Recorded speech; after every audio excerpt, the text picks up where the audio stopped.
এরকম ঝিঙে আলুর তরকারি করেছি। ছেলে বলেছে মা ওতে না পোস্ত দেবে না, ওই রকম ঝিঙে দিয়ে খেতে ভালোবাসে, এরকম ঝিঙে আলু করেছি। আর আমি করেছি আলুর পাতুরি, এটাকে বলে। এই দেখো বন্ধুরা, এইটাকে আলুর পাতুরি বলে।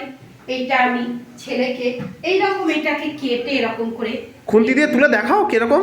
আর বন্ধুদের এদিকে একটু আয় নিয়ে, বন্ধুদের দেখাই। এই তো এইরকম করে জিনিসটা, এই দেখো বন্ধুরা, বাবা কত বড় গো মা। হ্যাঁ হ্যাঁ, এটা বড় তো হবেই, পুরো আলু দিয়ে করেছি।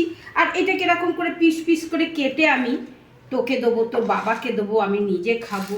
এটা আমি তোকে এই দেখ পাতে দেবো, দাঁড়া বন্ধুদের একটু দেখা। এইটা খুব সুন্দর খাবার, বন্ধুরা যদি পারো আমার মতন একটু রান্না করে খেয়ে দেখো। হ্যাঁ, এই দেখো, এইটা একটা অপূর্ব খাবার। এটা একটু অন্যরকম, নিরামিষে এগুলো ভীষণ খেতে ভালো লাগে, মানে দারুণ লাগে খেতে।